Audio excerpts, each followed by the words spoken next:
నమస్తే, welcome to BRK. నేను పద్మ. ఈ రోజు మనతో పాటు ఉన్నారు ప్రముఖ వాస్తు శాస్త్ర నిపుణులు, అదేవిధంగా జ్యోతిష శాస్త్రము మరియు సంఖ్యాశాస్త్ర నిపుణులైనటువంటి రడట్ జయశ్రీ సంజయ్ శర్మ గారు ప్రస్తుతం మనతో పాటు ఉన్నారు. వారిని అడిగి అసలు వాస్తు అంటే ఏంటి, వాస్తు ప్రకారం ఒక ఇల్లు కానీ ఒక ఏదైనా ఒక బిజినెస్ కానీ స్టార్ట్ చేసినప్పుడు ఎలాంటి ఫలితాలు ఉంటాయి, వాస్తు శాస్త్రంతో పాటుగా జ్యోతిష శాస్త్రము అదేవిధంగా సంఖ్యాశాస్త్రం అంటే మన పేరు బలాన్ని బట్టి కూడా మనం ఎలాంటి వ్యాపారం చేస్తే మంచిది, మనం ఏ దిక్కున ఇల్లు కట్టుకుంటే ఎలాంటి ఫలితాలు ఉంటాయి, నిజంగా మనం ఉంటున్న ఇంట్లో వాస్తుందా లేదా, వాస్తు లేకపోతే ఎలాంటి ప్రాబ్లమ్స్ వస్తాయి, ఇలాంటి విషయాలను కూడా తెలుసుకునే ప్రయత్నం చేద్దాం. నమస్కారం గురుగారు. నమస్తే అండి. నమో రాతపతే, నమో గణపతయే, నమో ప్రమదపతయే, నమస్తే అస్తు లంబోదరాయ, ఏకదంతాయ విఘ్న వినాశినే, శివసుతాయ శ్రీ వరదమూర్తయే నమో నమః. ఒక చిన్న మాట చెప్తాను. నేను మీ రణజయశ్రీ సంజయ్ శర్మ అండి. నేను గత ఒక 25 సంవత్సరాల నుండి జ్యోతిష్యము, వాస్తు మరియు న్యూమరాలజీ కూడా తీసుకొని కొంత వేల మంది జీవితాల్లో శాంతి, ధనము, ఆరోగ్యము, ఇష్టకామ్య సిద్ధి కలిగేలా ఎంతోమందికి సహాయపడ్డానండి. అలాగే ఈరోజు మన బీఆర్కే ప్రేక్షకుల కోసం ఈరోజు ఈ బీఆర్కే సంస్థ వారు నాకు ఈ అవకాశం ఇచ్చి ఇక్కడికి నేను వచ్చినందుకు ఈ విధంగా అందరికీ కూడా ధన్యవాదాలు చెప్పుకుంటున్నాను. మీకు కూడా చాలా ధన్యవాదాలు గురువు గారు. నిజంగా మా ఆహ్వానాన్ని మన్నించి మీరు వచ్చినందుకు చాలా చాలా. వాస్తు శాస్త్రం, అసలు వాస్తు అంటే ఏంటి? వాస్తు అనేది ముఖ్యంగా మనకు ఆరోగ్యము కావాలి, ధనము కావాలి, ఐశ్వర్యం అనే స్వభావం మనకు పలకాలి, ఎప్పుడు కూడా శాంతియుక్తంగా జీవితాన్ని వెళ్ళబోసుకోవాలి అని అనుకుంటే వాస్తుశాస్త్రం కావాలి. మరి ఈ వాస్తుశాస్త్రం ఎక్కడి నుండి వచ్చింది? వాస్తుశాస్త్రం అనేది మన భూగోళము, భూమియే ఒక వాస్తు. భగవంతుడు మనకిచ్చినటువంటి వరమే ఒక భూగోళం.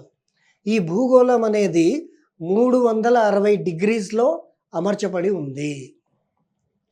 ఇదే భూమి పైన మనం ఎక్కడైనా ఒక గృహం కట్టుకోవాలన్నా, ఒక భవనం కట్టుకోవాలనుకున్నా, మనం నివసించడానికి ఒక నగరం కట్టుకోవాలన్నా, అది ఏది కట్టుకోవాలన్నా కూడా అది 360 డిగ్రీస్లో తనకు తానే అంటే తనకు తానే ఆ 360 డిగ్రీస్లో ఆ ఎన్వైరన్మెంట్లోకి వచ్చేస్తుంది.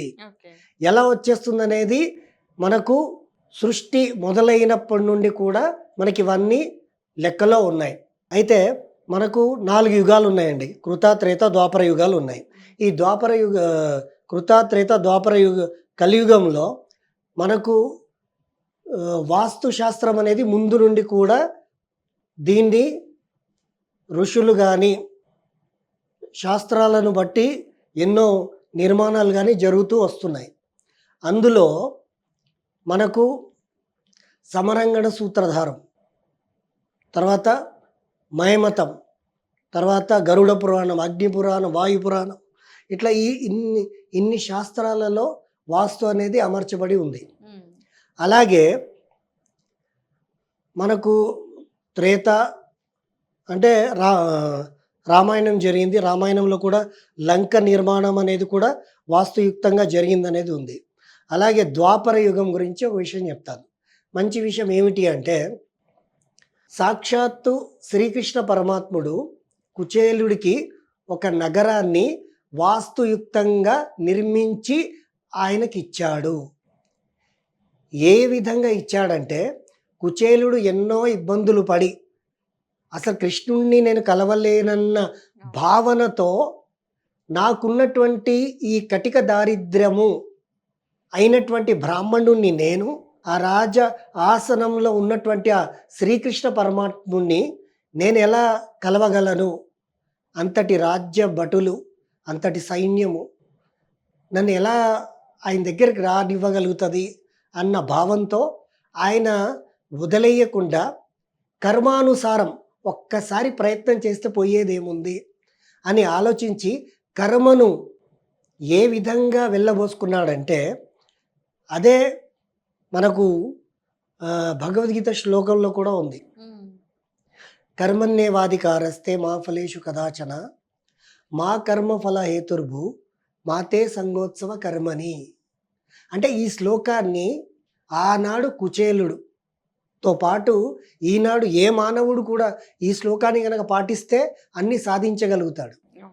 కాబట్టి ఆయన అదే సంకల్పంతో శ్రీకృష్ణ పరమాత్ముడికి దగ్గరికి ఎన్నో ఇబ్బందులు పడి ఇలా ఆఖరికి చేరుకున్నాడు. శ్రీకృష్ణ పరమాత్ముడు కూడా ఆయన కోసము రాజ్య సింహాసనం వదిలేసి చెప్పులు లేకుండా పరిగెత్తుకుంటూ రాజ్య వీధిల్లోకి వెళ్ళి కళ్ళల్లో నీళ్లు తెచ్చుకొని మొత్తం రాజ్యసభ ముందు ఆయన కౌగిలించుకున్నాడు. కౌగిలించుకున్న ఆ కటిక పేదరికంతో, ఆ చినిగినటువంటి వస్త్రాలతో, చెప్పులు లేకుండా ఉన్నటువంటి ఆ కుచేలుడిని అంతటి పరమాత్ముడే శ్రీకృష్ణుడే వచ్చి అలా హత్తుకున్నాడంటే భగవంతుడి లీలలు అన్ని కావు, ఎన్నెన్నో ఉన్నాయి అని చెప్పడానికి అది నిదర్శనం అని ఆనాడు అది తేలినప్పుడు శ్రీకృష్ణుడు ఏమన్నాడంటే, మరి ఈ కటిక దారిద్ర్యము నీకు వద్దు, నువ్వు నాతో పాటే నా నగరంలోనే ఉండాల్సిందిగా వేడుకున్నాడు. శ్రీకృష్ణుడు కుచేలుడికి వేడుకున్నాడు. అలా వేడుకున్నప్పుడు ఆ కుచేలుడు, అయ్యా నేను నా స్వార్థ నిమిత్తము నీతో పాటు ఉంటాను సరే, కానీ నాకు ఇంత వయసు వచ్చేంత వరకు నాకు భార్యను పిల్లల్ని అందరినీ నేను ఒక పూటకి ఉపవాసం ఉన్నా కూడా నా చుట్టుపక్కల ఉన్నటువంటి నా స్థానికులు నాకు భోజనం కూడా తెచ్చి ఇచ్చారు కదా, మరి వాళ్ళందరినీ వదిలిపెట్టి వచ్చేస్తే ఈరోజు నీకు శ్రీకృష్ణ పరమాత్ముడు దొరికాడు, ధనికుడు దొరికాడు, నువ్వు వెళ్ళిపోయావు అనే కదా వాళ్ళు వెనకాల అనుకుంటారు. కాబట్టి నేను వాళ్ళని విడిచిపెట్టి వెళ్ళలేను, వాళ్ళకు కూడా న్యాయమయ్యేటట్టు ఏదైనా మీరు విషయం చెప్తే నాకు అంగీకారమే అని అన్నాడండి. ఎవరన్నారు? కుచేలుడు అన్నారు. అన్నప్పుడు శ్రీకృష్ణుడు ఏం చేశాడంటే, ఆయన దివ్య దృష్టితో అక్కడ ఉన్నటువంటి ఆయనతో పాటు నివసించే వాళ్ళందరి భవిష్యత్తుని గమనించారు. ఎవరు గమనించారండి? శ్రీకృష్ణ పరమాత్ముడు ఆ కుచేలుడితో పాటు ఉన్నటువంటి ఆ గ్రామస్తులందరి భవిష్యత్తుని ఆయన దివ్య దృష్టితో గమనించారు. గమనించినప్పుడు అందులో ఒకడు సంవత్సరంలోనే చనిపోతున్నాడు, ఒకడు దీర్ఘమైన కుష్టి వ్యాధితో చనిపోతున్నాడు, ఒకడు కటిక దారిద్ర్యముతోనే జన్మను అంతం చేసుకుంటున్నాడు, ఒకడు పాపాలన్నీ కూడా మూట కట్టుకుంటున్నాడు. ఇలాంటి వాళ్ళందరినీ చూసి శ్రీకృష్ణ పరమాత్ముడు ఏం ఆలోచించాడంటే, నీతో పాటు నీ గ్రామస్తులకు అందరికీ కూడా నా రాజ్యంలోనే ఒక నగరాన్ని నేను నిర్మించి ఇస్తాను, కానీ వాళ్ళకందరికీ కూడా పాపకర్మలన్నీ కూడా ఉన్నాయి. ఆ పాపకర్మలన్నీ పోవాలంటే నేను సాక్షాత్ విశ్వకర్మ ప్రకాశుణ్ణి పిలిపించి మన కర్మలన్నీ పోవడానికి, ఇష్టకామ్య సిద్ధి కలిగి ఆరోగ్యము కలగడానికి ఆ విశ్వకర్మ ప్రకాశుడు వాస్తుతో ఒక నగరాన్ని నిర్మిస్తేనే, వాళ్ళందరూ వచ్చి అక్కడ ఉంటేనే ద్వాపర యుగం అంతా అయిపోయేంత వరకు మీరు సుఖశాంతులతో ఉంటారు అని అన్నప్పుడు కుచేలుడు సంతోషించి, అయ్యా ఇంతటి పరమార్థం వాస్తులో ఉందా అని అంటే, నివసించే దాంట్లో ఉంది కదయ్యా, ఇది ఇప్పుడే కాదు కృత త్రేత మరి ఇప్పుడు ద్వాపరంలో కూడా ఉంది కదా అని సాక్షాత్తు పరమేశ్వరుడే ప్రమాణం ఇచ్చాడు. ఆ విధంగా విశ్వకర్మ ప్రకాశుని పిలిపించి అక్కడ ఒక వాస్తుపరంగా నగరాన్ని నిర్మించి, ఆ నగరం అంతా కూడా ద్వాపర యుగం అంతమైపోయేంత వరకు వాళ్ళందరూ కూడా పిల్ల పాపలతో క్షేమంగా ధనంతో మోక్షాన్ని పొందుతూ ఆ కుచేలుడిని తలుచుకుంటూ శ్రీకృష్ణుడు పూజించుకుంటూ వాళ్ళ జీవితాన్ని వెళ్ళబోసుకున్నారనేది సార్థకం, సత్యము. ఈ సత్యాన్ని ఈనాడు ఉన్నటువంటి మన ప్రైమ్ మినిస్టర్ నరేంద్ర మోడీ గారు గత కొన్ని నెలల కిందమే ఆ ద్వారక సముద్రంలో లోపలికి వెళ్ళి, అంటే నరేంద్ర మోడీ గారు అంటే ఆయన మన భారతదేశానికి ప్రైమ్ మినిస్టర్ అయినా ఆయన తత్వాలు కానీ ఆయన భావాలతో ఎంతోమంది ఆయనను చూసి ఇన్స్పైర్ అయ్యారు. అంతటి నరేంద్ర మోడీ గారు కూడా ఆ వయసులో ఆ ద్వారక సముద్రంలోకి ఎందుకు వెళ్ళాల్సి వచ్చింది? ఆయనకి ఏదో ఒక భగవంతుడి పవర్ ఉంటేనే ఆయన ఆ స్థాయిలో ఉన్నాడు. కాబట్టి ఆయన కూడా అందులోకి వెళ్ళి చూడగా సాక్షాత్తు ద్వాపరయుగంలో జరిగినటువంటి భవనాల గుర్తింపులు అక్కడ ఉన్నాయి. సాక్ష్య ప్రమాణం అండి. అవును. ఇప్పుడు మనం ఎవరైనా ఏదైనా అడుగుతారు, మరి ప్రమాణం ఏందండి, మరి దాని ఆధారం ఏంటండి, మీరు వాస్తు చెప్తున్నారండి, దానికి ఏంటండి, వాట్ ఇస్ ద ప్రూఫ్ అండి అని అంటారు. కాబట్టి ఈ విధంగా సాక్ష్యాధారాలు ఉన్నాయి. వాస్తు అనేది సత్యము.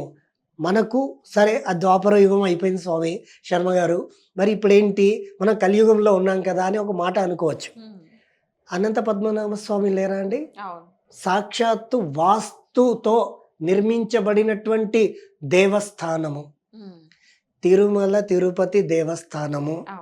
పురాణాల్లో ఏ పురాణం తీసుకొని తిరుపతి దేవస్థాన స్థలాన్ని ఎంపిక చేసుకున్నారన్నది గరుడ పురాణము, వాయు పురాణం నుండి ఆ తిరుమల తిరుపతి దేవస్థాన స్థలాన్ని ఎంపిక చేయడం జరిగింది వెంకటేశ్వర స్వామి వారు రావడానికి. అంతటి ప్రమాణం వాస్తులో ఉందండి. వాస్తు ఈజ్ ఏ నాట్ ఏ ఒక శాస్త్రం, vastu is a science also. Vastu is a మనకు ఏ విధంగా మనం మలుచుకుంటే మనం ఉన్నటువంటి ఈరోజు ఈ స్టూడియోలో ఉన్నాం. This is a 360 degree environment. ఈ 360 డిగ్రీ ఎన్వైర్న్మెంట్లో మనం దేన్ని ప్రాధాన్యత ఇస్తే అది ఆ విధంగానే మనకు రిటర్న్ ఇస్తుంది అనేదే వాస్తు అండి. గురువుగారు, ఈ మధ్య కాలంలో వాస్తు అనేది చాలా పాపులర్ అయింది గతంతో పోల్చుకుంటే. ఇప్పుడు ప్రతి ఒక్కరు కూడా వాస్తు ప్రకారంగా ఆలోచిస్తున్నారు, ఆ విధంగానే నిర్ణయాలు తీసుకుంటున్నారు. ఎందుకంత పాపులర్ అయిందంటారు? ఎందుకంత పాపులర్ అయిందంటే, అంటే మనకు ఇంటర్నెట్ లేని టైంలలో వాస్తు శాస్త్రాన్ని బట్టి వాళ్ళు మనకు ఏంటంటే, అప్పట్లో కట్టడాలు కూడా తక్కువ ఉండేవి కదండి. అయితే ఈశాన్యంలో ఖచ్చితంగా బావి ఉండేది. మనకు ఈశాన్యంలో బావి ఉండేది. ఆ బావిలో ఇంట్లోకి రాగానే కాళ్ళు కడుక్కొని ఇంట్లో వచ్చి ఒక వాస్తు సిస్టమ్ అనేది వాళ్ళు పాటించేవాళ్ళు. ఆ విధంగా అప్పట్లో జరిగేదండి. అయితే అది ఎవరికి తెలుసు, ఈ వంశం వారికి ఈ పద్ధతి తెలుసు, ఆ వంశం వారికి ఆ పద్ధతి తెలుసు అన్న వరకే ఉండేది ముందు. ఎప్పుడైతే ఇంటర్నెట్ వచ్చిందో, ఎప్పుడైతే యూట్యూబ్ వచ్చిందో, ఎప్పుడైతే ఇన్స్టా వచ్చిందో, ఎప్పుడైతే డిజిటల్ మార్కెటింగ్ వచ్చిందో, ఎంతమంది మాలాగా అంటే మాకన్నా ఎక్స్పర్ట్గా ఉన్నటువంటి గురువులందరూ కూడా ఈ ఇంటర్నెట్ మాధ్యంగా చెప్పడం మొదలు పెట్టారో, అందులో జనాలకందరికీ కూడా ఒక అవగాహన వచ్చింది. ఎలాంటి అవగాహన అంటే 10 మంది చెప్తున్నారు, 10 మందిలో 5 మందిది సరిగా లేకున్నా 5 మంది చెప్పేదైతే పర్ఫెక్టే కదా అని జనాలందరూ కూడా దీనిపైన ఎక్కువగా ఇంట్రెస్ట్ పెట్టి, భక్తి పాటలే కాదు, భక్తి సీరియల్లే కాదు, ఎందుకు వాస్తు మనం చూడకూడదు అని వాస్తుకు సంబంధించినటువంటివి కూడా చూడడం మొదలుపెట్టారు. అండ్ ఇది ఇంకా గత ఒక 10-15 సంవత్సరాల నుండి ఇంకా చాలా ముందుకెళ్తుందండి. వాస్తు అనేది ఎంతైతే మనకు సోషల్ మీడియాలో అప్డేట్ అవుతున్నాయో, ఎంతమంది మంచిగా చెప్పేవాళ్ళు వస్తున్నారో, ఎంతమంది మంచిగా రిజల్ట్ ఇస్తున్నారో, జనాలు కూడా దానికి 100% అగ్రీ అవుతున్నారు అనేది ఫ్యాక్ట్ అండి. అసలు గురువుగారు, వాస్తులో ఎన్ని రకాలు ఉన్నాయి? వాస్తు ఎన్ని రకాలుగా ఉన్నాయని మీరు అంటున్నారు. మంచి ప్రశ్న. ఇంతవరకు మాకైతే ఏ ఛానల్లో కూడా ఈ విధంగా మీరు అడిగినట్టు అడగలేదు. అంటే వాస్తునే అర్థం చేసుకోలేకపోతున్నాము. ఇంకా వాస్తు ఎన్ని రకాలు ఉన్నాయని ఎందుకని అనుకున్నారో ఏమో తెలీదు ముందు వాళ్ళు, కానీ మీరైతే పర్ఫెక్ట్గా అడిగారండి. వాస్తులో రకాలు ఉన్నాయి. రకాలు అంటే రకాలు కాదండి, వాస్తులో ఒక్కొక్క సిస్టానికి ఒక్కొక్క పద్ధతి ఉంది. ఆ పద్ధతి ఏంటంటే, ఫస్ట్ మన గురించి మనం తెలుసుకుందాం. వాస్తు అనేది రెసిడెన్షియల్ వాస్తు, అంటే గృహానికి, మనం నివసించే గృహానికి రెసిడెన్షియల్ వాస్తు అనేది ఫస్ట్. సెకండ్ వచ్చేసి కమర్షియల్ వాస్తు. కమర్షియల్ అంటే బిజినెస్ చేసుకునే వాళ్ళు, హోటల్ పెట్టుకునే వాళ్ళు, కిరాణా షాపులు పెట్టుకునే వాళ్ళు, బట్టల షాపులు పెట్టుకునే, నగల షాపులు పెట్టుకునే వాళ్ళు, వీళ్ళందరూ కూడా, అండ్ ఫ్యాక్టరీస్ కూడా, అండ్ ఫ్యాక్టరీస్ కూడా, మ్యానుఫ్యాక్చరింగ్ కూడా, అండ్ టోటల్లీ పెద్ద పెద్ద బిజినెస్ ఎన్వైరన్మెంట్స్ అంతా కూడా ఈ కమర్షియల్‌లోనే వస్తాయండి. ఓకే. తర్వాత వచ్చేసి థర్డ్ వచ్చేసి రిలీజియన్ వాస్తు అండి. ఓకే. అంటే మీరు ఎన్ని రకాల వాస్తులున్నాయంటే నేను 3, 4 రకాల వాస్తులున్నాయనే చెప్తున్నా. 4 మించి లేవు. ఫస్ట్ వచ్చేసి రెసిడెన్షియల్ వాస్తు, సెకండ్ వచ్చేసి కమర్షియల్ వాస్తు, వ్యాపారానికి. థర్డ్ వచ్చేసి రిలీజియన్ వాస్తు. రిలీజియన్ అంటే టెంపుల్స్. అవును. ఇప్పుడు సపోజ్ మన హిందూ టెంపుల్స్ ఉన్నాయి. ఈ టెంపుల్‌కి ఇచ్చే వాస్తు అండ్ వ్యాపారానికి ఇచ్చే వాస్తు, గృహాలకు ఇచ్చే వాస్తు ఒకటి కాదు. వీటికి వాటికి దాని సిస్టమ్ వేరే ఉంటుంది. ఎలాగైతే మేము కొలతలు తీసుకుంటామో ఆ కొలతలు తీసుకునే సిస్టమ్ పద్ధతి అంతా కూడా వేరే ఉంటుంది. కాబట్టి టెంపుల్స్‌కి వాస్తు అనేది చాలా అడ్వాన్స్‌గా ఉంటుందండి. రిలీజియన్‌లో ఈ మన దేవస్థానానికి సంబంధించిన అంత వాస్తు కూడా రిలీజియన్‌లో వస్తుంది. ఫోర్త్ వచ్చేసి మనకు నగర వాస్తు అంటారు. యెస్. తెలంగాణ సెపరేట్ అయిపోయింది. అవును. మనమున్నంత ఇంకా వేరే రాష్ట్రాల్లో ఉండరండి. అవును. ఉంటారో ఉండరో తెలీదు గానీ 2 తెలుగు రాష్ట్రాల వాళ్ళు అంత కమ్యూనికేషన్ ఉంది. అయితే ఎప్పుడైతే తెలంగాణ సెపరేట్ అయిందో, తెలంగాణ సెపరేట్ అయ్యాక దానికి ఒక మ్యాప్ వచ్చింది. అవును. మనకు తెలంగాణ మ్యాప్ కనిపిస్తుంటది హ్మ్. గూగుల్‌లో. అయితే ఈ తెలంగాణ మ్యాప్ కూడా ఒక వాస్తువే. ఇప్పుడు ఆంధ్రగా మారినటువంటి ఏదైతే భూభాగం ఉందో అది కూడా ఒక వాస్తువే. అదే నగర వాస్తు. ఈ నగర వాస్తు అనేది మనకి ఏ విధంగా మనకున్నటువంటి సీఎంస్ కానీ, మినిస్టర్స్ కానీ, ఎమ్మెల్యేస్ కానీ, కలెక్టర్స్ కానీ వీళ్ళపైన ఆ ప్రభావం ఉంటుంది. వాళ్ళకు అనుసరించే అవన్నీ కూడా వాళ్ళు ప్రజల దగ్గర నుండి ప్రజలను మెప్పించి, ఒప్పించి ఫలితాలను పొందగలుగుతారే తప్ప ఈ వాస్తు అనేది అంత ప్రభావం అయితే ఉందండి. ఒక ఇల్లే తీసుకుందాం ప్రస్తుతానికి. ఇల్లు కావచ్చు, ఒక బిజినెస్‌కి సంబంధించి కావచ్చు. వాస్తు ప్రకారం ఉందా? లేదా? మనం తెలుసుకోగలమంటారా? ఎందుకంటే లైఫ్‌లో ప్రాబ్లమ్స్ చాలా చాలా వస్తాయి. కొంతమంది ఏంటంటే వాటిని అధిగమించి ముందుకు వెళ్తారు. కొంతమంది అక్కడే ఉండిపోతారు. దానికి సొల్యూషన్ దొరకదు. తీరా చూస్తే వాస్తు లోపం అని ఉంటది కానీ వాళ్ళకి తెలియదు ఆ విషయం. అంటే ప్రాబ్లమ్ ఫేస్ చేస్తున్నాం అనుకుంటారు తప్ప వాస్తు ప్రకారం ఉందా? లేదా? అనేది తెలియదు. అది తెలుసుకోగలమా? వాస్తు ప్రకారం ఉందా లేదా తెలుసుకోగలగాలంటే ముఖ్యంగా మనకు మంచి గురువుగారు దొరకాలి. ఫస్ట్ మెయిన్ పాయింట్ అది. అంటే ఎవరైతే వాస్తు గురించి ఎక్స్‌పర్ట్ ఉన్నారో వాళ్ళు ఇప్పుడు మేమున్నాం. మేము మీడియంగా అందుబాటులో ఉంటాం. కొందరుంటారు మాట్లాడితే 1,00,000 మాట్లాడితే 2,00,000 అలాంటి వాళ్ళుంటారు. వాళ్ళనైతే వీళ్ళు సాధారణమైనటువంటి వాళ్ళు వాళ్ళది కన్సల్టేషన్ తీసుకోలేరు కదా! అవును.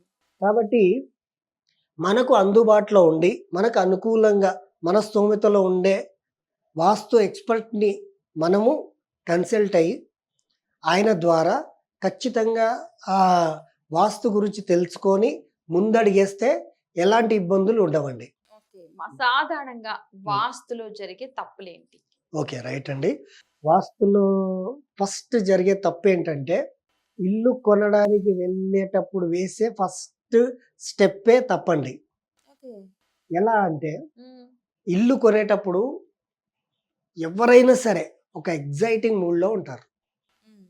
ఆ టైంలో ఎవ్వరు ఏం చెప్పినా అర్థం కాదు. సరే మంచి చెప్పినా అర్థం కాదు, చెడు చెప్పినా దానికి అటు ఇటు కనెక్ట్ అయ్యేవాళ్ళు కూడా ఉంటారు. అవును. కాబట్టి ఆ ఎక్సైటింగ్ మూడ్‌లో ఉన్నప్పుడు వీళ్ళేం చేస్తారంటే డైరెక్ట్‌గా వెళ్తారు. ఆ ఇల్లు చూస్తారు. చూసినప్పుడు అక్కడ ఉన్నటువంటి బిల్డర్ ఏమంటాడంటే, "madam this house is a 100% vastu madam" అంటాడు. అవును.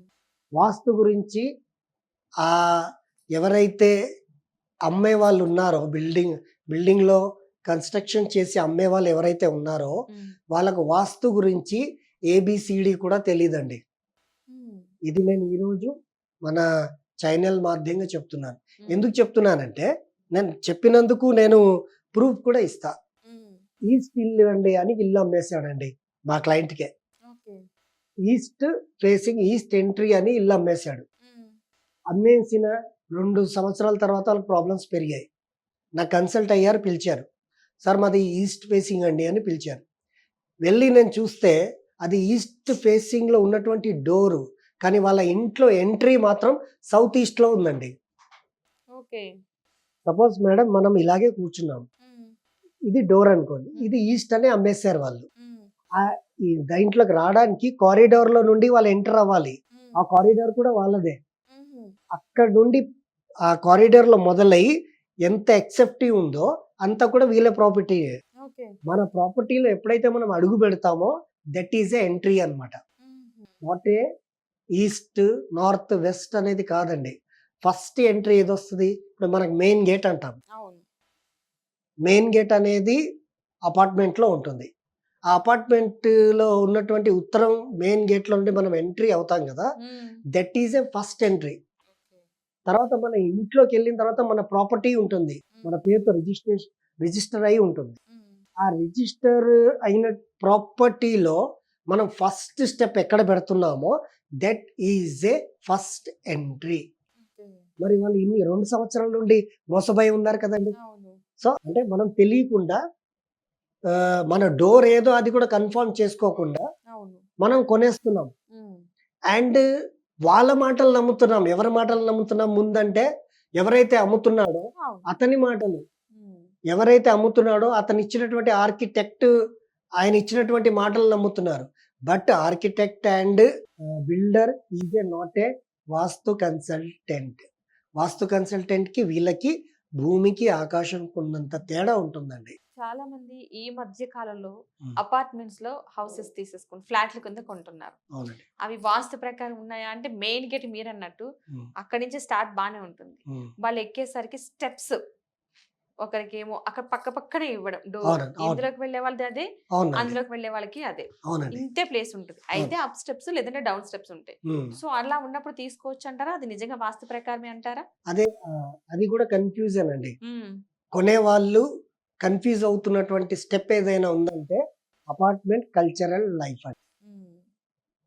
అందరూ కూడా ఈ రోజుల్లో ఎన్ ఏ కన్‌స్ట్రక్షన్ జరిగినా కూడా విత్ అపార్ట్‌మెంటే జరుగుతుంది. ఎందుకంటే అవును. మనకు ల్యాండ్స్ లేవు. లేదు. ఇండివిడ్యువల్‌గా ఉండాలంటే ల్యాండ్స్ లేవు. కష్టం. కొనే స్తోమత మనకు కష్టం అన్నమాట. హ్మ్. ఎందుకంటే ఇంత ల్యాండ్‌లో అన్ని కుటుంబాలు ఉంటాయి గదా! మీకెందుకని చెడగొట్టి అమ్మించే వాళ్ళు గూడా ఉంటారు. హ్మ్. కాబట్టి అపార్ట్మెంట్ కల్చరల్ లైఫ్‌లో అపార్ట్మెంట్ సిస్టమ్ వాస్తు అనేది ఎలా ఉందంటే మీరన్నట్టుగా ఎంట్రీ ఒకటుంటుంది.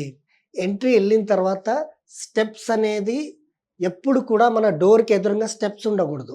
ఇంట్లోకి ఎంట్రీ అయ్యేటప్పుడు ఆ వాస్తు సిస్టమ్ అనేది అక్కడ నుండి మనకు స్టార్ట్ అవుతది.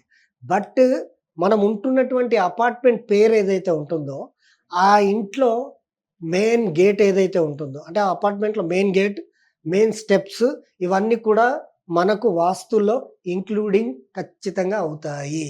వాస్తు ప్రకారము చూస్తారు. న్యూమరాలజీ ప్రకారము చూస్తారు. హ్మ్. జ్యోతిష శాస్త్ర ప్రకారము కూడా చూస్తారు. అవునండి. సో, ఈ మూడింటి కలయిక ద్వారా హ్మ్. ఎలా సమన్వయం చేసి చూస్తారు? అసలు ఒక వాస్తు ప్రకారం కానీ, జ్యోతిష శాస్త్ర ప్రకారం కావచ్చు, సంఖ్యా శాస్త్ర ప్రకారం. ఈ మూడింటి అన్నది చాలా తక్కువ మంది అసలు రేర్‌గా దొరుకుతారు. అలా 3 దొరికేది. అవునండి. సో, ఎలా సాధ్యమవుతుంది? అసలు ఎలా చూస్తారు మీరు? ఈ మూడిటిని నేనెందుకు ఆహ్, మర్జ్ చేయాల్సొచ్చిందంటే, ఈ వర్డ్ ఎందుకు వాడుతున్నానంటే, ఈ రోజున్న జనరేషన్‌కి మనం అన్నీ కూడా క్లారిటీ ఇవ్వాలి కాబట్టి, మర్జ్ చేశానని చెప్తున్నాను. హ్మ్. మర్జ్ అంటే ఏంటిదంటే అండి, ఇప్పుడు నేను ఒక ఇంటికి వాస్తు చేశా. చేసిన 3 నెలల తర్వాత కూడా రిజల్ట్ రాలేదు. తర్వాత జ్యోతిష్య శాస్త్రంతోటి కూడా సెట్ చేశా. చేసిన 6 నెలలకు కూడా రిజల్ట్ రాలేదు. మరి ఏంటంటారు లోపం? 13 ఇయర్స్ బ్యాక్ ఈ ప్రాబ్లమ్‌ని నేను ఫేస్ చేశా. చేసినప్పుడు వాళ్ళ వాస్తు ప్రకారము, జ్యోతిష్య శాస్త్ర ప్రకారము నేను ఎంతమందికి రిజల్ట్ ఇచ్చానో వాళ్ళకి కూడా సేమ్ అదే విధంగా వాస్తుని చేశా. హ్మ్. చేసిన తర్వాత కూడా రిజల్ట్ రాకపోతే ఏంటి ప్రాబ్లమ్ అని ఆలోచించా. ఆలోచించినప్పుడు వాళ్ళ ఇంట్లో ఉన్నటువంటి డోర్ నంబర్, వాళ్ళ డేట్ ఆఫ్ బర్త్స్ అవి మ్యాచ్ అవ్వలేదన్నమాట. ఓకే. ఎప్పుడైతే అన్ని చేసినా కూడా మనకు చిటికెడంత ప్రాణం మిగిలిపోతది అంటారు కదా! ఆ ప్రాణం అనేది న్యూమరాలజీలో నాకు అక్కడ ఇరుక్కుపోయినట్టుగా అయింది. అప్పుడు నాతో పాటు మంచి మంచి ప్రొఫెసర్స్ ఉన్నారండి. నేను ఢిల్లీ గాని, ముంబై గాని, కలకత్తా గాని వర్క్‌షాప్స్ అన్నీ చేశా. పెద్ద పెద్ద ప్రొఫెసర్స్‌తో. వాళ్ళు నాకు ఫ్రెండ్లీగా ఉన్నారు. నాకెప్పుడైతే ఈ 2 పైన నాకు చేసినా కూడా రిజల్ట్ రాకపోతే ఆ నా క్లయింట్స్ ఎవరైతే ఉన్నారో చాలా క్రిటికల్ స్టేజ్‌లో ఉన్నారు. 6 మంత్స్ అయినా కూడా వాళ్ళు ఎంతో డబ్బులు ఖర్చు పెట్టి కూడా గట్టిగా అడగలేకపోతున్నారు. ఒక టైంలో నాకు ఇంటికి పిలిచినప్పుడు వాళ్ళు ఇక ఏ దారి లేక ఏడిచేసి ఇక లాస్ట్ ఛాన్స్ అండి మాకు. ఈ టైంలో గనక మేము అనుకున్న లిటిగేషన్ నుండి మేము బయట పడకపోతే ఇక మా జీవితాలను మేము క్లోజ్ చేసుకోవాల్సి వస్తుంది అని అన్నారు. అంత పెద్ద మాట అన్నప్పుడు మనకు అసలు నిద్ర పట్టదింక. అప్పుడు నేను నెక్స్ట్ టైం వాళ్ళ ఇంటికెళ్ళి మొత్తం ఇల్లు మొత్తం సెర్చ్ చేస్తే లాస్ట్‌కి వెళ్ళేటప్పుడు వాళ్ళ ఒక డోర్ నంబర్ చూసా. చూసి ఆ డోర్ నంబర్ వాళ్ళ డేట్ ఆఫ్ బర్త్స్‌ని అందరిని కూడా ఇచ్చేస్తే భార్యాభర్తలకి డెడ్ యాంటీ కాంబినేషన్ ఉంది. ఏది డోర్ నంబర్. ఆ డోర్ నంబర్ వచ్చేసి కూడా ఇప్పుడు ఒకటుందండి. అన్ని నంబర్‌లు మంచివే. 8 మంచిదే, 7 ఏడ్చేవాడు అని అంటారు. ఏడో నంబర్ అండి. 7 అంటే సప్త సముద్రాలండి. ఏడో నంబర్ ఈజ్ నాట్ ఏ ఏడ్చేవాడు. 7 అంటే సప్త రంగులు, సప్త సముద్రాలు, సప్త ఋషులు. కాబట్టి ఏ నంబర్ కూడా వీక్ కాదు. బట్ వాళ్ళకు డెడ్ యాంటీ కాంబినేషన్ అయినటువంటి డోర్ నంబర్ అయింది. వాళ్ళు ఉంటున్నటువంటి ఫ్లాట్ నంబర్ అనేది ఆ విధంగా వాళ్ళ పైన చెడు ప్రభావం చూపిస్తుందా లేదా అని నేను మా ప్రొఫెసర్స్ తోటి కూడా డిస్కస్ చేసిన తర్వాత వాళ్ళు కూడా చెప్పారు, ఇది కరెక్ట్‌గా లేదు. ఈ విధంగా మార్చి చూడు నీకు 1 మంత్ లోపల రిజల్ట్ వస్తే ఇదే ప్రాబ్లము. లేకపోతే ఇది కూడా ప్రాబ్లమ్ కాదని వాళ్ళు చెప్పారు.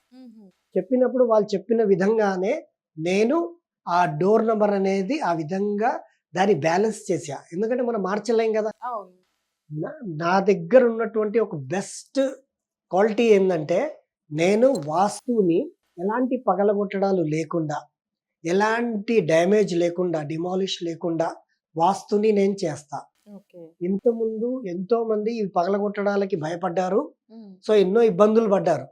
మన దగ్గర మాత్రము ఎలాంటి పగలగొట్టడాలు లేకుండా ఈరోజు బీఆర్‌కే ప్రేక్షకులకు నేను గర్వంగా చెప్తున్నాను. మీకు ఎలాంటి పగలగొట్టడాలు లేకుండా మేము వాస్తు ఇవ్వగలుగుతాం.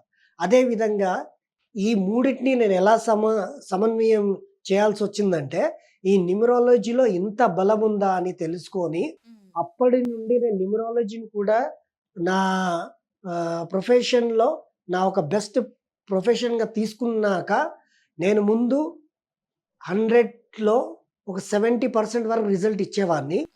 ఇప్పుడు న్యూమరాలజీని కూడా నేను బాగా డీప్‌గా నేను వర్క్ చేయడం వల్ల నేను 100కి 90కి 90% రిజల్ట్స్ ఇస్తున్నానండి. నా క్లయింట్స్ అంత హ్యాపీగా ఉన్నారు. అందుకే నేను ఈ మూడిటిని సమన్వయం చేశాను. ఒక వాస్తు కన్సల్టెంట్‌కి వాస్తు ఒకటే వస్తే సరిపోదు.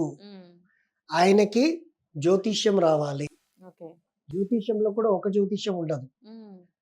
ఫస్ట్ పరాశరి, తర్వాత జెమిని, తర్వాత భృగునంది నాడి, తర్వాత ఈ రోజుల్లో ఉన్నటువంటి advance astrology is a KP astrology. That is ఏ కృష్ణమూర్తి పద్ధతి.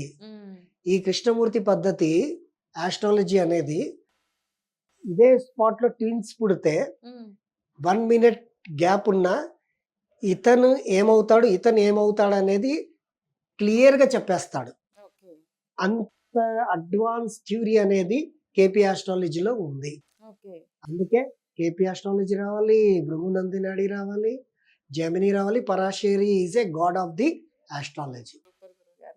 అదే విధంగా గురుగారు మీరు చాలా మందికి వాస్తు పరంగా, చాలా జ్యోతిష పరంగా, సంఖ్యాశాస్త్ర పరంగా చాలా మందిని చూస్తుంటారు. చాలా మందికి సజెషన్స్ ఇచ్చుంటారు. సో మీకు అలాగా బాగా గుర్తుండిపోయిన ఒక కథ కావాలి. అంటే కథ కాదు, అది రియాలిటీ యాక్చువల్‌గా అయితే. మీరు పరిష్కారం చెప్పిన ఒక మీ క్లయింట్ యొక్క స్టోరీ కావాలి. దీని కూడా లింగంపల్లి మధ్యలో ఒక విల్లా ఉంది.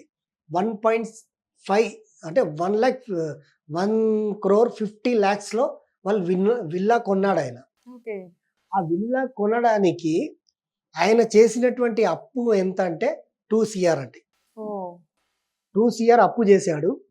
భార్యాభర్తలు ఇద్దరు కూడా కలిసి కష్టపడి కట్టుకోవడానికి ట్రై చేస్తున్నారు. ఉమ్, అయితే ఆయన లోన్ తీసి కింద మీద పడి కష్టపడి ఆయన ఇల్లు కొన్నాడు. ఉమ్, ఆ కొనే మూమెంట్‌లోనే మీకు ఫలానా లోన్స్ ఇస్తాము అండ్ ఇంటర్నెట్ ద్వారా మీకు ఈ లోన్స్ వస్తాయి, ఆ లోన్స్ వస్తాయి. అవును. నెట్ ద్వారా ఆయన ఎన్ని లోన్స్ వస్తాయి, ఆ లోన్‌ల జోలికి వెళ్ళొద్దని తెలిసి కూడా ఆయన ఇల్లు కొన్న తర్వాత ఒక్కొక్క లోన్ తీయడం మొదలుపెట్టాడు.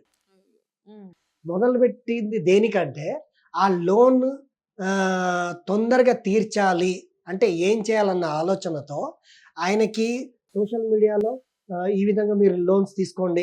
అవును. ఈ విధంగా క్రెడిట్ కార్డ్ మీరు తీసుకోండి ఉమ్, అని అన్ని ఆప్షన్స్ అన్నీ కూడా ఆయన ఒక్కొక్కటి ఎందుకు వాడడం మొదలుపెట్టాడంటే, ఆయనకి ట్రేడింగ్ చెయ్యమని ఎవరో సలహా ఇచ్చారంట. ఉమ్, మీరు ట్రేడింగ్ చేస్తే మీకు తొందరగా మీరు ఇంటి లోన్ తీర్చుకుంటారు ఉమ్, అని ఆ సాఫ్ట్‌వేర్ ఉద్యోగికి సలహా ఒకాయన ఇస్తే ఆయన ట్రేడింగ్ చేయడం మొదలుపెట్టాడు. ఎక్కడి నుండి ఏ లోన్ వస్తున్నా తీస్తున్నాడు, పెడుతున్నాడండి. ఉమ్, ఆయన జీవితంలో ఆయన ఇంటి నుండి దూరంగా ఉండి, కష్టపడి పైకొచ్చి మ్యారేజ్ చేసుకున్న తర్వాత సంతోషంగా సుఖపడదామని అనుకున్నాడట. ఓకే. ఎందుకంటే ఆయన చిన్నప్పటి నుండి ఆయన ఇంట్లో లేడు. ఉహు, ఆయనకి ఒక అన్నయ్య ఉన్నాడు. ప్లస్ వాళ్ళ అన్నయ్య వాళ్ళ మిసెస్ చాలా స్ట్రిక్ట్ అన్నమాట. ఉహు, అయితే ఈయనకి ఆ అప్పంతా పెరిగిపోయిన తర్వాత ఆ భార్య కూడా ఎంతో కష్టం, ఇద్దరు కష్టపడినా సరిపోవట్లేదు. ఉమ్, వీళ్ళకేమో ఇల్లు కట్టాము, మేము సెటిల్ అయిపోయామని మంచి పేరొచ్చింది. అవును.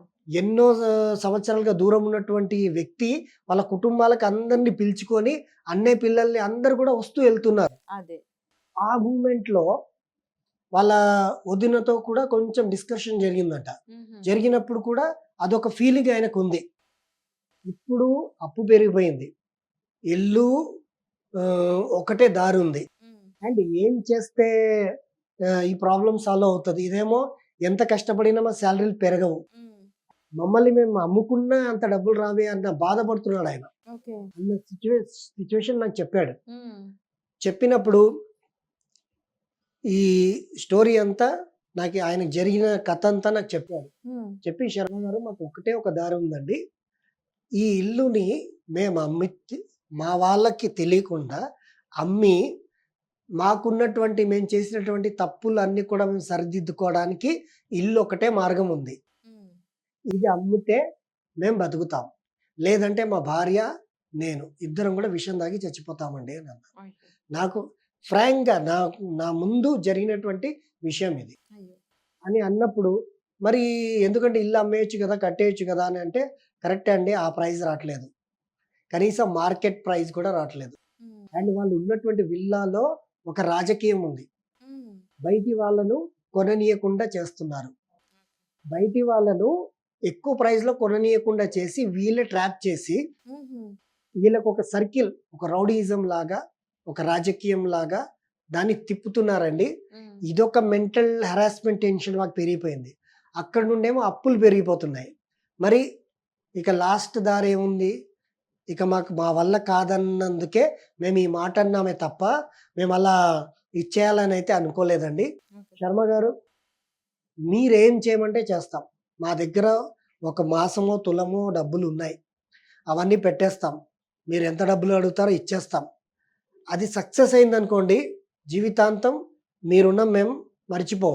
ఉమ్, అది సక్సెస్ అవ్వకపోతే అది గూడా మేము ఒక దేవుడికో, ఎవరికో ఇచ్చేసామనుకోని, ఇక ఈ ఈ లోకానికి మేము టాటా, బాయ్ బాయ్ చెప్పేస్తామండి అని అన్నారు. నాకే కళ్ళల్లో నీళ్ళు తిరిగాయండి ఉమ్, వాళ్ళు చెప్పినప్పుడు. నేనేమన్నానంటే, "మీ సొమ్ములు, మీ డబ్బులన్నీ మీ దగ్గర పెట్టుకోండి. నేను కొన్ని చెప్తానని" చెప్పేసి ఇంటికి వాస్తు చేశా. చేసుకొని ఖాళీగా వాస్తు చేయకూడదు కాబట్టి, వాళ్ళ స్తోమతలో ఎంత సరిపోతుందో అంతే డబ్బులు తీసుకున్నా. ఉమ్, తీసుకొని వాస్తు చేశా. 3 నెలలయింది. 4 నెలలయింది. 5 నెలలయింది. ఆయనకి మార్గాలు ఎలా వచ్చాయంటే, ఒక్కొక్క అప్పు వాడికి ఈయన రిటర్న్ తిట్టి, "నాకు ఇల్లుందిరా బాబు! నేను ఈ టైంకిస్తా. కావాలంటే తీసుకో, లేకపోతే ఏమైనా చేసుకో." అంత డేర్‌గా మాట్లాడే పవర్ వచ్చింది ఆయనకి ఉమ్, ఫస్ట్ ఆఫ్ ఆల్. తర్వాతొచ్చేసి హ్యాండిల్ చేసుకునే సత్తా వాళ్ళకి వచ్చింది. ఓకే. అంతకుముందు పిరికోల్లాగా భయపడిపోయేవాళ్ళు. ఉమ్. ఇది రావడంతో పాటు కొన్ని రోజుల్లో ఆయనకి యుఎస్ నుండి కాల్ వచ్చిందండి. మీ విల్లా మీరు అమ్మడానికి పెట్టారు కదా, ఎంత అంటే ఫస్ట్ ఆయన నాకు కాల్ చేశాడు. సార్ సార్ ఇట్లా యుఎస్ నుండి వచ్చేసిందండి కాల్, మళ్ళీ ఆయన కనుక అక్కడ నుండి ఆయన మనిషిని పంపించి అది రిజిస్ట్రేషన్ చేయించుకునే సిస్టమ్ ఉంది కదా, అవును. ఇప్పుడు ఆ విధంగా ఆయన చేయించుకుంటాడంట. మరి ఇది డిస్టర్బ్ కాకుండా మీరు ఏ పూజలైనా చేయండి సార్, ఈ డీల్ కనుక మనకు ఓకే అయిపోతే నేను బయటపడిపోతాను సార్, నా కుటుంబంలో పేరు ఉంటుంది, నాకు వచ్చిన అప్పులన్నీ కూడా క్లియర్ నేను అయిపోతుంది. చెప్పేయగలుగుతానని చెప్తే, ఉమ్. సరే నేనేం పూజలు చేయాల్సిన అవసరం లేదండి, మీ ఇంట్లో ఆల్రెడీ నేను వాస్తు చేశా, మీకు న్యూమరాలజీ ప్రకారంగా మీ నేమ్స్ కరెక్షన్ చేశా, న్యూమరాలజీ ప్రకారంగా మీకు ఏ విధంగా ఏ టైంలో వస్తుందో అది కూడా చెప్పా, అండ్ జ్యోతిష ప్రకారము వాళ్ళ డేట్ ఆఫ్ బర్త్లు కరెక్ట్గా ఉన్నాయన్నమాట. కర్ణనాథుడు ఉంటాడు మనకు. ఉమ్. జ్యోతిషం అంటే పంచంగం అంటే తిథి వారము నక్షత్రం యోగం కరణం అంటాం కదా. ఉమ్. ఈ కరణం అనే దాంట్లో కర్ణనాథుడు ఉంటాడు. మీకు కూడా ఒక కర్ణనాథుడు ఉంటాడు, నాకు కూడా. మనం ఎప్పుడైతే మన పీకల దాకా మనకి ఏదైనా పరిస్థితి వస్తే ఆ కర్ణనాథుడిని పట్టుకుంటే ఆయన ఖచ్చితంగా బతికిస్తాడు. ఓకే. సో వాళ్ళిద్దరికి ఆ రెమెడీస్ చేయించా, ఇంట్లో వాస్తు చేయించా, అవన్నీ చేయించా. యుఎస్ నుండి కాల్ వచ్చింది. ఉమ్. కాల్ వచ్చి ఎస్ సార్ వీఆర్ అబ్జర్వ్ అంటే మీ ఫ్లాట్ అంతా వీడియో అంతా చూసాము, ఉమ్. మేము అబ్జర్వ్ చేసాము, మాకు నచ్చిందండి, ప్రైస్ మాత్రం చాలా ఎక్కువగా ఉందండి అని ఆయన క్యాజువల్గా చెప్పాడు. ఉమ్. చెప్పినప్పుడు లేదండి మేము ఇలా అయితేనే సేల్ చేయాలనుకుంటున్నాము, లేకపోతే లేదండి అని అంటే, ఆయన మళ్ళీ రెండో రోజు కాల్ చేసి ఒక 5 lakhs అన్న తగ్గుతుందా అండి అని అడిగితే, లేదు సార్ మాకు ఒక 2 lakhs మాత్రం తగ్గించగలుగుతానంటే, ఓకేనండి డీల్ అని అనేసాడు. ఉమ్. అన్న వెంటనే అడ్వాన్స్ వేసేసాడు. ఆయన మనిషిని పంపించాడు. ఆయన బెంచ్ కార్లో వచ్చాడంట. ఓకే. వచ్చేసి ఆ రిజిస్ట్రేషన్ ఫార్మాలిటీకి వీళ్ళు వెళ్ళారు. ఉమ్. వీళ్ళు చెడగొట్టే వాళ్ళు ఏదో ప్రయత్నాలు చేసినా అది జరగలేదు. ఉమ్. ఆయన ఇల్లు అక్కడ అమ్మేసి ఇప్పుడు ఆయన ఏది మన నిజాంపేట్ దగ్గర 2 BHK ఇల్లు తీసుకొని ఉంటున్నాడు. ఓకే. ఆయన టార్గెట్ ఏంటంటే, కొంత టైం ఇవ్వండి నాకు, నేను మీకు గుర్తుగా స్వర్ణ కంకణం అందరి ముందు నేను మీ చేతికి వెయ్యాలని అనుకుంటున్నా, అది నేను మీకు వేసిన తర్వాత మాకు ఛానల్ ఉందండి, ఆ ఛానల్లో కూడా మీరు వేయండి అని చెప్పాడు. మేమైతే ఇప్పుడు బ్రతికామండి అని అంత హ్యాపీగా భార్యాభర్తలు ఉంటున్నారు.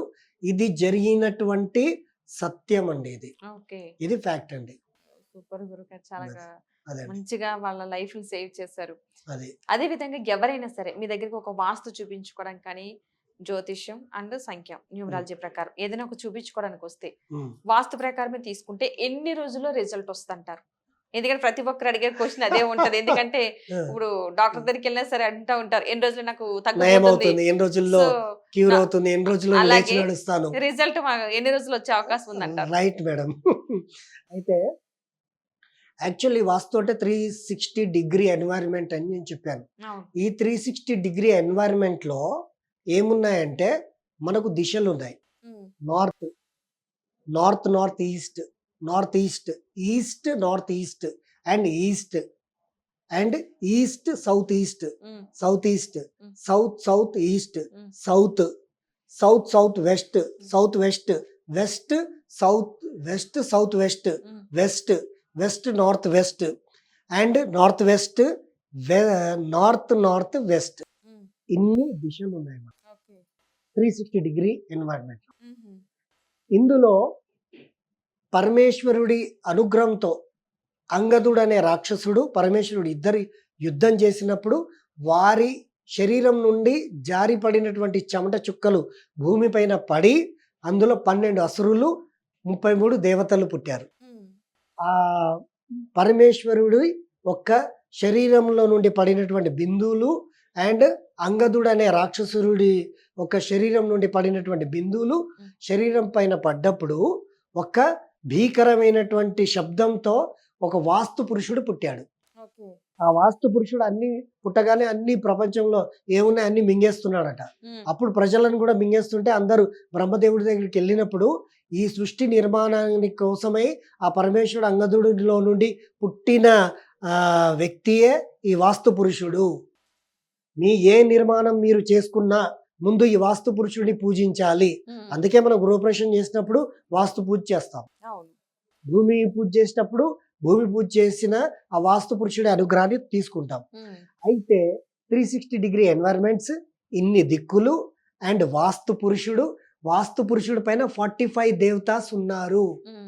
మా ప్రేక్షకుల కోసం ఓకే. ఒక పరిహారం, అది వాళ్ళకి లైఫ్ లాంగ్ గుర్తుండిపోవాలి. ఈ పరిహారం ప్రతి ఒక్కరికి ఉపయోగపడాలి. ఓకేనండి. ఈరోజు బిఆర్కే న్యూస్ ప్రేక్షకులకు మేము అందిస్తున్నటువంటి సమృద్ధి వాస్తు నుండి గొప్ప చిట్కా ఏంటంటే, మీరు ఇందాక మేడం గారికి చెప్పినట్టుగా వెస్ట్ నుండి సౌత్ వెస్ట్కి మధ్యలో ఒక ప్లేస్ చూడండి. సర్కిల్లో ఉన్నటువంటి ఒక ఎల్లో పేపర్ తీసుకోండి. తీసుకొని బ్లాక్ కలర్ స్కెచ్ పెన్, చిన్న స్కెచ్ పెన్ ఉంటుంది కదా, ఆ స్కెచ్ పెన్తో మీ విష్ని రాయండి. రాసి దానిపైన ఒక వైట్ కలర్ పేపర్ని కప్పి అక్కడ అంటే ఆ ప్లేస్లో అతికిచ్చిన తర్వాత ఒక వైట్ కలర్ పేపర్ని మనం ఎత్తి మళ్ళీ చూసుకోవాలి మన విష్ అన్నట్టుగా పెట్టుకోండి. పెట్టుకొని రోజు ఆ విష్ పేపర్ దగ్గర ఒక్కసారి చూసి మీరు ఏం రాశారో గుర్తుపెట్టుకుంటూ మీ పనులు మీరు చేసుకోండి.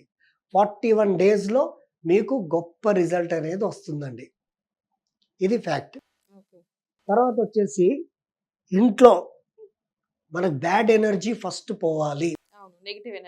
నెగిటివ్ ఎనర్జీ అనేది ఫస్ట్ పోవాలి.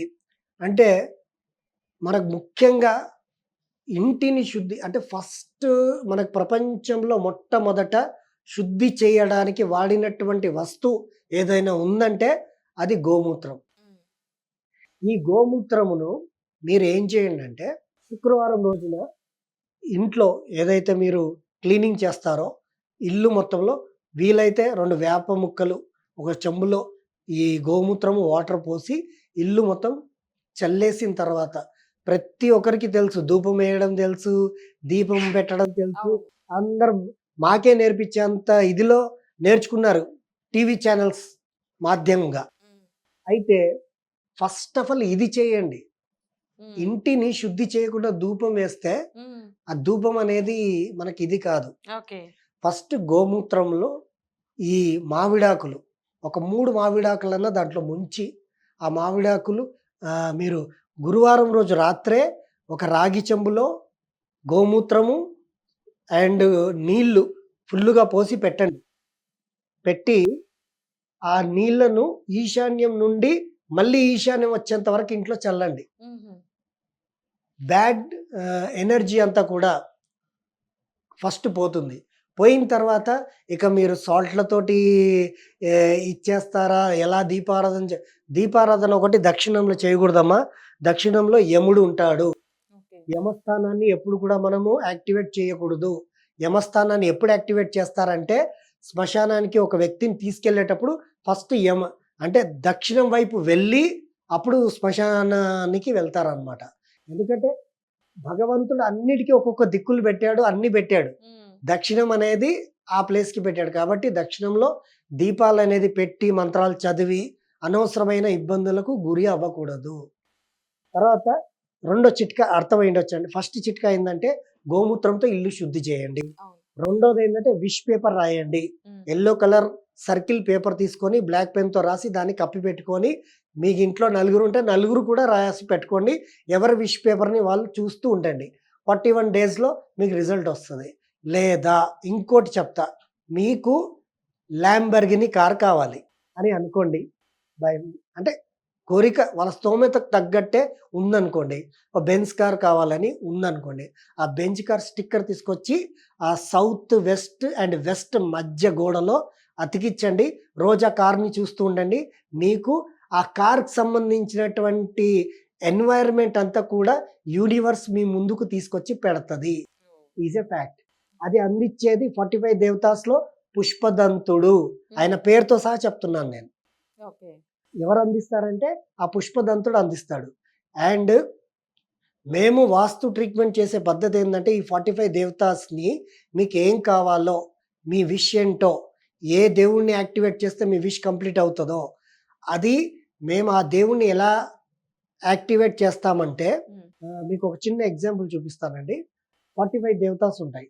ఆ 45 దేవతాస్ని యాక్చువల్లీ మీరు ఇల్లు కొనడానికి వెళ్తే ఒక ఆర్కిటెక్ట్ మీకు ఏమిస్తాడండి? ప్లాన్ ఇస్తాడు. అవును. కానీ మా దగ్గర దానికి మించినటువంటి అడ్వాన్స్ 3 ప్లాన్లు ఉంటాయి. ఓకే. ఆ ప్లాన్లు ఏంటో నేను మీకు ఇప్పుడు చూపిస్తా.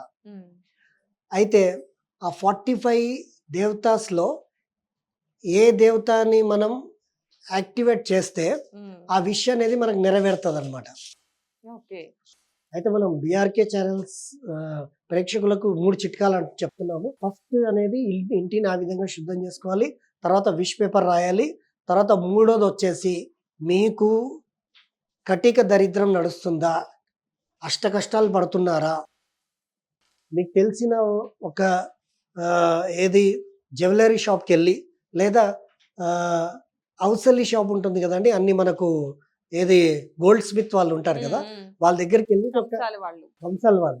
వాళ్ళ దగ్గరికెళ్ళి కనకపుష్య రాగం అనే రాయి తెచ్చుకోండి. మినిమమ్ 3 క్యారెట్ ఉండాలి. కనకపుష్య రాగం. తెచ్చుకొని ఈశాన్య మూలలో ఒక రాగి చెంబు పెట్టి ఆ కనకపుష్య రాగం రాయి దాంట్లో వేసేయండి. ఏ రోజు వేయాలి? గురువారం రోజు మార్నింగ్ వేయాలి. వేసి శుక్రవారం రోజు మార్నింగ్ ఆ వాటర్‌ని ఇంట్లో వాళ్ళు స్నానం చేసేటప్పుడు ఆ కొద్ది కొద్దిగా వాటర్ ఏసుకొని ఆ నీళ్ళతో స్నానం చేయాలి. ఓకే. చేస్తే ఏమవుతది? ఇదొక మూఢనమ్మకంగా మీరు అనుకునే వాళ్ళు అనుకోవచ్చు. బట్ కనకపుష్య రాగం ఈజ్ ఎ గోల్డ్. ఈరోజు బంగారం అంటే సాక్షాత్తు కనిపించే భగవంతుడు. ఒకానొక సమయంలో ఒక పిచ్చోడు ఏం చేశాడంటే గోల్డ్ బాగా దొరికిందని గోల్డ్ తోటి వాడి టాయిలెట్‌లో కమోడ్ తయారు చేశాడు. అవును. చేసిన వెంటనే ఏమైపోయాడు? సర్వనాశనం అయిపోయాడు. గోల్డ్‌కి మన ఇంట్లో ఉన్న కమోడ్‌కి ఎంత తేడా ఉంటదండి? అందుకే వికృతమైనటువంటి చేష్టలు దేవుడికి సంబంధించిన విషయాల్లో చేయకూడదు. కాబట్టి ఆ గోల్డ్‌కి అధిపతి ఎవరండి అంటే గురువు. ఆ గురువుకి సంబంధించినటువంటి వెంటనే మనకు ఆకర్షించబడే వస్తువు ఏదైనా ఉందంటే కనకపుష్య రాగము.